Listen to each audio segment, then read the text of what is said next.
Hello. How's everyone doing today? You can do better than that. How's everyone doing today? All right. My name is Angelica Ross. I am the founder of TransTech Social Enterprises. And if some of you have been paying attention, last night was the series finale of American Horror Story, if you watched that. And you will find out that I'm a pretty bad B.I. you-know-what.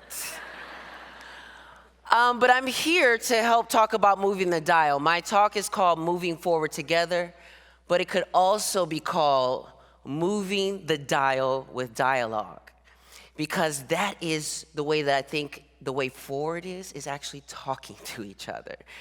We are right now in a state of things with Twitter and all the social media where we're doing a lot of talking at each other maybe, not exactly talking to each other, and then not exactly listening to one another. What I want to explain a little bit in my background is that I am a Buddhist, and as my spiritual practice, I bring that to everything that I do. And through my spiritual practice is where I came to the understanding of how to learn the value in all people, how to see the value in all people. We have this sort of story called the parable of the medicinal herbs. Not the ones that some of y'all are thinking about in here. But this story is about imagining if you were in a rainforest with like just all these gazillion forms of life, right? And they're in the rainforest and they're all being fed by one rain.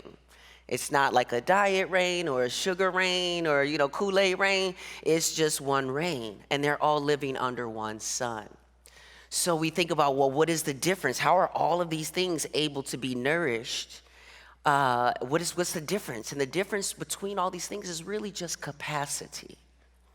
It's just learning that, and it doesn't make you good, bad, or indifferent or anything else. It's just learning to assess capacity, what the needs are for that unique, special thing or person or yourself. There are people like we think about the trees, the redwood trees that take up a lot of space in the rainforest.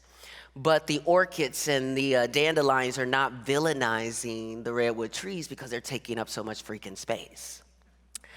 They're not doing that because simultaneously these trees are creating space. They're creating oxygen for the planet. They're creating homes for animals. They're creating shade. They're creating space while they take up space.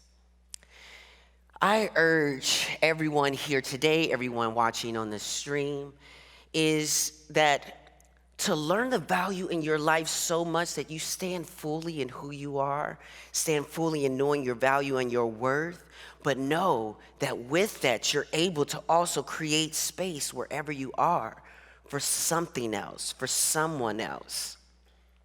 I have my notes here so that I make sure that I stay, on target here. In Buddhism, we have this thing called expedient means. In Nichiren Buddhism, we talk about expedient means.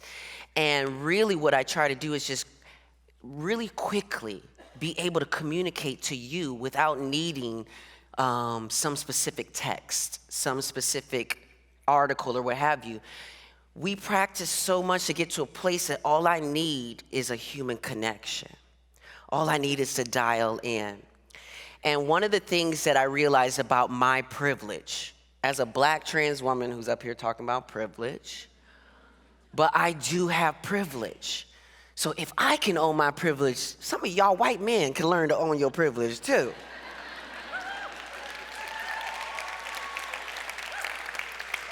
It does not mean that you haven't worked your butt off to get to where you're going to. It does mean, though, that you've had some things in your arsenal that have made things a little easier, a little quicker. So me listen, I experience marginalization every day because I'm seen first as a black woman. And we all know how black women are treated in this country. First, I'm seen as a black woman. They don't really notice I'm trans. I have what they call cis-assuming privilege. We don't call it anymore passing privilege because I'm not passing as nothing but myself. I'm not trying to pass as anything. I am who I am.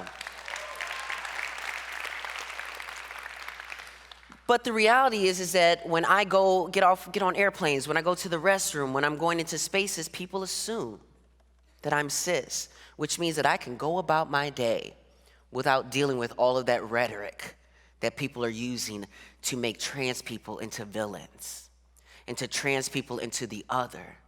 But what we have to realize is that we're in a place right now. How many of you remember the time of No Child Left Behind, right? I think that the whole context behind that, No Child Left Behind, was to sort of go after our hearts. We shouldn't leave children behind. How about we shouldn't leave people behind? We've got to get to a place where we're not so easily willing to turn the other way and be like, that's not me. Those are adults, those are grown people, they can go ahead and handle that.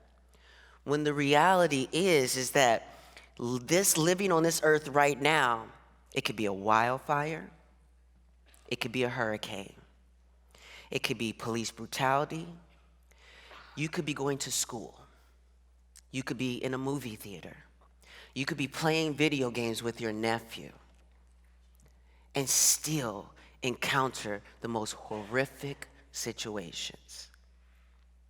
Right now, I feel like our humanity collectively is on life support.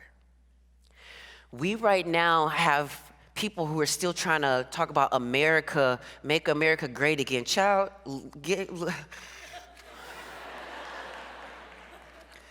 listen, it's been a really long time since America's been great, if we're going to be honest about it. And what happens is that right now, especially with the internet and Twitter and Instagram, right now people are trying to dig their heels in. People are trying to make us the villains who are calling folks out and calling them in and saying and coming up with terms like cancel culture, this cancel culture, cancel culture. First of all, cancel culture really doesn't exist because you really see nobody ends up canceling anyone. That doesn't work. What it's more about is accountability. You don't have to worry about anyone calling you in or calling you out as long as you're always ready to be held accountable. That's all it is that we need to constantly be in a position to say, you know what, check me. If I ever am in a place where I'm saying, doing, behaving in some ways that are offensive to someone else, I don't want to be offensive. Does anybody in this room want to offend people on a normal daily basis? Didn't really think so. But a lot of times what happens is, I see it happen a lot, is that people sometimes are caught off guard. And they're so worried about saying the wrong thing. But it's okay to say the wrong thing. You will only find this kind of hard resistance with people when you are adamant about staying where you are and not meeting them where they are and not meeting them in the middle. I've had to learn as someone who is, I wish it wasn't this way. I wish it wasn't the way that marginalized people seem to have most of the work on our shoulders in order to teach other people, and people with privilege seem to feel so comfortable sitting back, letting us educate them, letting us do the work for them. It's not something that I love, but there's something that I did realize, especially for me as a Buddhist who has understood my calling. My mother asked me to commit suicide when I was a teenager. When I came out, she told me, either you kill yourself or I'm gonna kill myself, because I cannot have a child like you. And I attempted suicide that night. Luckily, I woke up in the middle of the night and threw up everything that I had ingested. So that just a few months ago, my mother and I could stand on the stage on Oprah Winfrey's network and have my mom say, I didn't know. Have my mom tell people how she got from point A to point B. The point of all of this, of all our stories, of how we move together, we move forward together, is that we have to realize that life goes on for everyone. Doesn't mean that it's going to be easy. Doesn't going to mean that it's going to be a rose petal path, but it goes on. And what I mean by that is each and every one of us are born here with a mission. to be an example of how life goes on. I'm not the only one here that's dealing with something. I can see, I can walk, I can hear, which thank you for those who have made this more accessible for folks to be able to understand what's going on. Thank you, Move the Dial, for making those steps. But I have these privileges, and I have to understand that everybody's going through something. But when I see that three-legged dog on Oprah, when I see someone in the Olympics that's going on and they don't even have two arms, when I see trans people who live in America under the policies of Trump's administration who are still smiling, who are still being productive, who are still doing these things, it's not easy, but that doesn't mean it's impossible. Our purpose, I believe here, is to illuminate the impossible for people, especially me as a trans person. I know that I would sit here for a couple reasons. One, to show people that change can happen in the most deep and miraculous ways. You can't even change your mind, and I can change the world. One. Two, now, instead of every day me thinking, God, I wish I was born different. God, I wish I was born. Why wasn't I just born a cis woman? Why wasn't I born this? Why couldn't I have been born with this wealth and this family, with this, all this kind of stuff?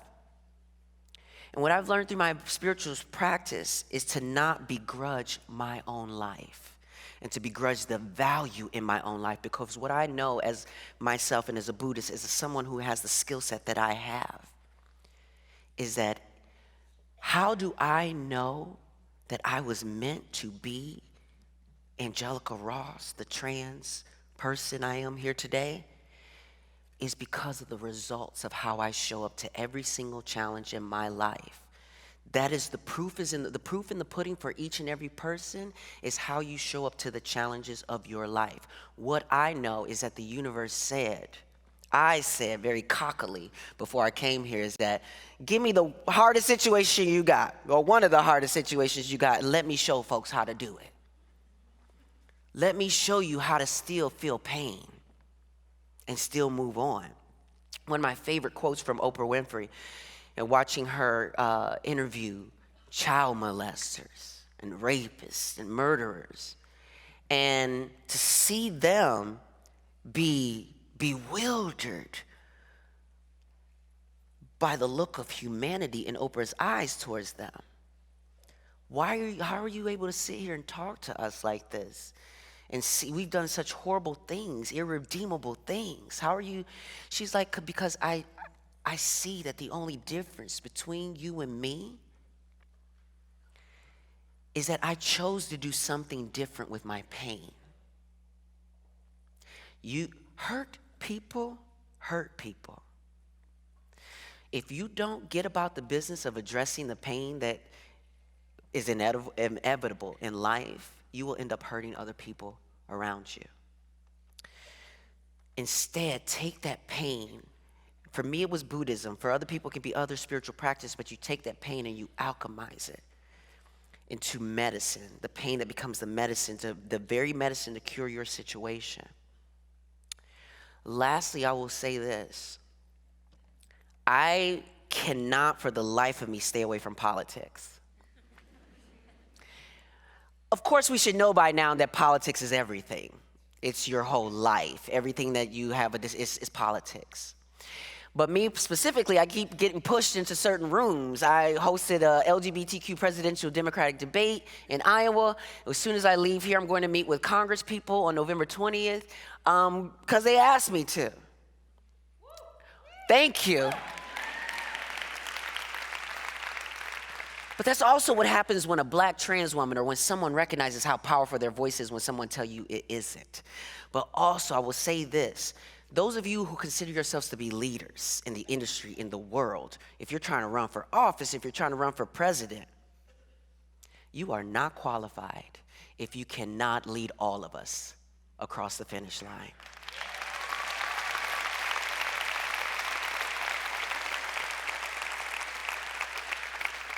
Right now we have candidates, I won't name names right now, but we have candidates who are clinging to being old school like that's a good thing. You can't be old school in the new world. You can't cling on to being old school and come into this new life and expect to lead in the new world. Because in the new school, we've learned things like consent. And that's not a bad thing. Yes, boundaries is not a bad thing. So you don't immediately go up and kiss someone on the forehead and touch them and grab them and do these things. And if you're not willing to learn those things and know why it's hard for people to take touch, to do things, then you're not ready to lead all of us across the finish line. Thank you very much.